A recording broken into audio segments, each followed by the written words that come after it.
Good morning friends, स्वागत है आपका आपके अपने YouTube channel GK one tax में। उम्मीद करते हैं दोस्तों आप बहुत अच्छे होंगे और आपकी तैयारी बहुत ही अच्छी तरह से चल रही होगी। दोस्तों आज की इस क्लास में हम 5 अगस्त 2026 में जो भी most important current affairs question बन सकते हैं उन सभी का रिवीजन विद एक्सप्लेन के साथ करने वाले हैं। ये प्रश्न दोस्तों सभी टॉप लेवल के रहने वाले हैं और आपके आगामी परीक्षाओं में 100% पूछे जाने की पूरी पूरी संभावना है।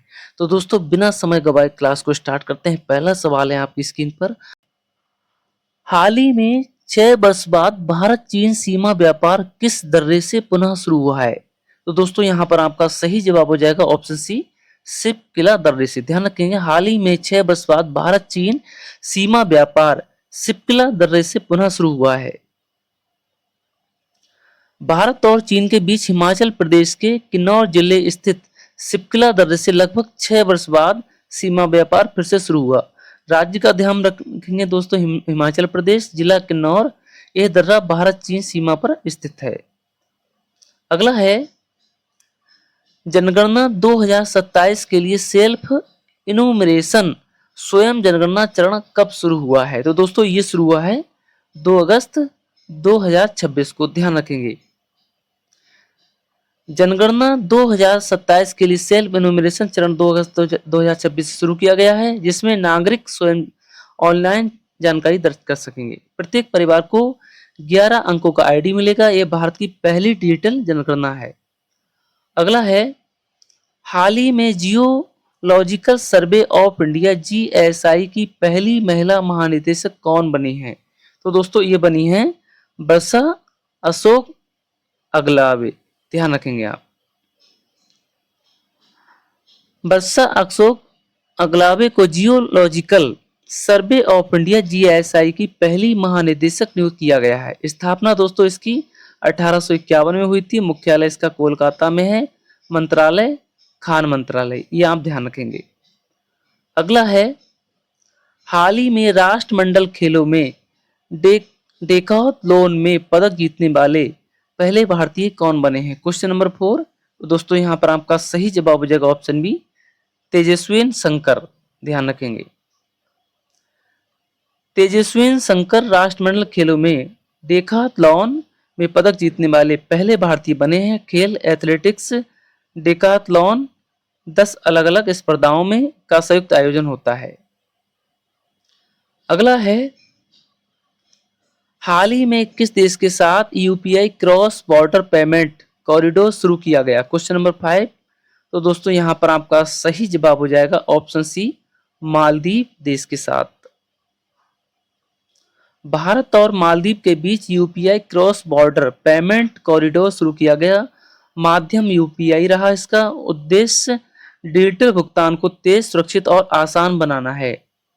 अगला है, यूनेस्को विश्व धरोहर समिति के 48वें सत्र में कौन सी घोषणा अपनाई गई है? Question number 6। तो दोस्तों ये अपनाई गई है बुजॉन declaration. Option C is the right answer. UNESCO विश्व धरोहर समिति के 48वें सत्र में बुजॉन डिक्लेरेशन को अपनाया गया है। सत्र स्थान बुसान दक्षिण कोरिया। विषय विश्व धरोहर संरक्षण और सतत विकास। अगला है, भारतीय मौसम विभाग आईएमडी ने हाल ही में किस क्षेत्र के लिए अत्यधिक भारी वर्षा का अलर्ट जारी किया है? Question number 7। तो दोस्तों ये जारी किया है पूर्वोत्तर भारत के लिए। ध्यान रखेंगे आप, आईएमडी ने पूर्वोत्तर भारत, असम, मेघालय, नागालैंड आदि के लिए अत्यधिक भारी वर्षा का अलर्ट जारी किया है। संस्था का नाम है दोस्तों भारतीय मौसम विभाग आईएमडी। मुख्यालय इसका नई दिल्ली में स्थित है।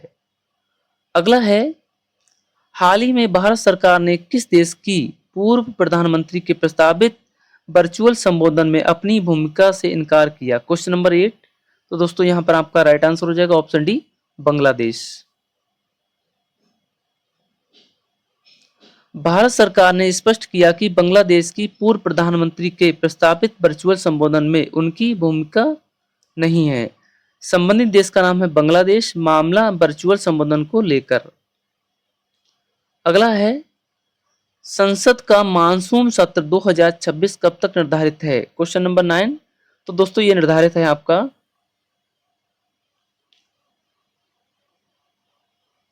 13 अगस्त 2026 तक।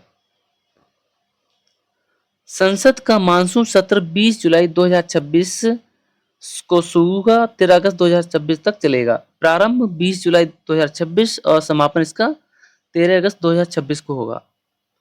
अगला है, हाल ही में भारी वर्षा और भूस्खलन के कारण कौन सा राज्य चर्चा में रहा है? Question number 10। तो दोस्तों ये रहा है आपका केरल राज्य। Option C is the right answer. भारी वर्षा और भूस्खलन के कारण केरल के कई जिलों में नुकसान हुआ और राहत बचाव कार्य चलाया गया। राज्य का नाम ध्यान रखेंगे दोस्तों केरल, और कारण क्या था दोस्तों? भारी वर्षा एवं भूस्खलन। ऑप्शन आपका यहाँ पर क्या है? सी राइट हो जाएगा।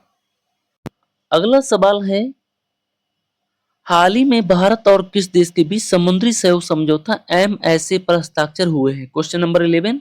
तो दोस्तों ये हुए हैं ऑस्ट्रेलिया देश के साथ। ध्यान रखेंगे आप, भारत और ऑस्ट्रेलिया के बीच समुद्री सहयोग को मजबूत करने के लिए MSA पर हस्ताक्षर किए गए। ऑस्ट्रेलिया की राजधानी की बात की जाए तो ये कैनबेरा है, और दोस्तों MSA का उद्देश्य समुद्री सुरक्षा एवं सहयोग को बढ़ाना। अगला है, हाल ही में किस वैज्ञानिक को इंटरनेशनल लेस्कर अवार्ड 2026 से सम्मानित किया गया है?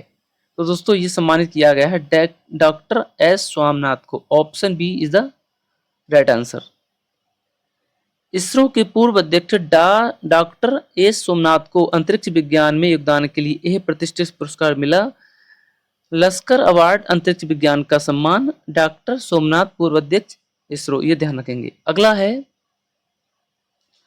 हाल ही में भारत किस देश का सातवां सबसे बड़ा व्यापारिक भागीदार बना है? Question number 13।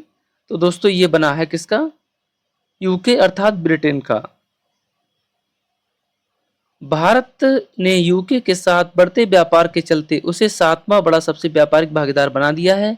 यूके की राजधानी की बात किया तो दोस्तों ये लंदन है। इसकी मुद्रा आप ध्यान रखेंगे पाउंड स्टर्लिंग है। अगला है, हाल ही में किस राज्य सरकार ने मुख्यमंत्री उद्योग मित्र योजना शुरू की है? तो दोस्तों ये शुरू की है कहाँ? उत्तर प्रदेश राज्य ने। उत्तर प्रदेश सरकार ने निवेशकों को पारदर्शी व त्वरित सहायता देने के लिए योजना शुरू की है। उत्तर प्रदेश की राजधानी की बात की लखनऊ है।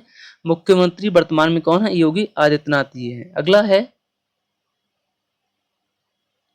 हाल ही में किस विश्व एथलेटिक्स राइजिंग स्टार अवार्ड 2025 मिला है? तो दोस्तों ये मिला है किसे? ज्योति यारा जी को। Option D is the right answer. भारतीय एथलीट ज्योति यारा जी को विश्व एथलेटिक्स द्वारा राइजिंग स्टार अवार्ड 2025 प्रदान किया गया। खेल का नाम है दोस्तों एथलेटिक्स इवेंट 100 मीटर रिटल्स में। अगला है, हाल ही में भारत में किस शहर में भारत मोबिलिटी ग्लोबल एक्सपो 2026 आयोजन होगा? Question number 16। तो ये आयोजन होगा आपका नई दिल्ली में। भारत मोबिलिटी ग्लोबल एक्सपो 2026 का आयोजन नई दिल्ली में किया जाएगा। एक्सपो वर्ष 2026, थीम मोबिलिटी फॉर ऑल। अगला सवाल है, हाल ही में किसके नेतृत्व में IIT दिल्ली ने हाइड्रोजन इनोवेशन सेंटर स्थापित किया? सही जवाब है आपका ऑप्शन ए, प्रो रंगन बनर्जी की अध्यक्षता में दोस्तों IIT दिल्ली ने हाइड्रोजन इनोवेशन सेंटर स्थापित किया गया। प्रो रंगन बनर्जी के नेतृत्व में IIT दिल्ली ने हरित हाइड्रोजन अनुसंधान के लिए सेंटर स्थापित किया गया। हाइड्रोजन स्वच्छ ऊर्जा का स्रोत है। IIT की स्थापना 1961 में हुई थी। अगला है, हाल ही में किस राज्य में डिजिटल हेल्थ ID कार्ड अभियान शुरू हुआ? Question number 18। सही जवाब है आपका ऑप्शन सी, गुजरात राज्य में। गुजरात सरकार ने नागरिकों की स्वास्थ्य सेवाओं को डिजिटल बनाने के लिए हेल्थ ID कार्ड अभियान शुरू किया।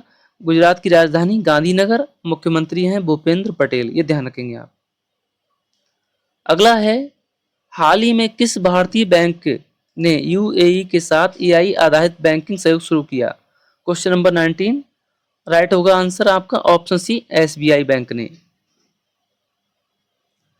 SBI ने UAE की एक प्रमुख संस्था के साथ एआई आधारित बैंकिंग समाधान पर सहयोग शुरू किया। एसबीआई की स्थापना 1 जुलाई 1955 को हुई थी। इसका मुख्यालय मुंबई में स्थित है। अगला है, हाल ही में किस भारतीय राज्य ने डिजिटल कृषि मिशन 2.0 लॉन्च किया है? सही जवाब हो जाएगा आपका ऑप्शन सी, मध्य प्रदेश राज्य ने। मध्य प्रदेश सरकार ने किसानों को डिजिटल सेवाओं से जोड़ने के लिए डिजिटल कृषि मिशन 2.0 लॉन्च किया। मध्य प्रदेश की राजधानी भोपाल है। प्रमुख फसल गेहूं, चना, सोयाबीन। तो दोस्तों ये थे आज के 20 most important current affairs question. उम्मीद करते हैं दोस्तों ये क्लास आपको पसंद आई होगी और आप आगे आगामी परीक्षाओं के लिए इम्पोर्टेंट रहेगी।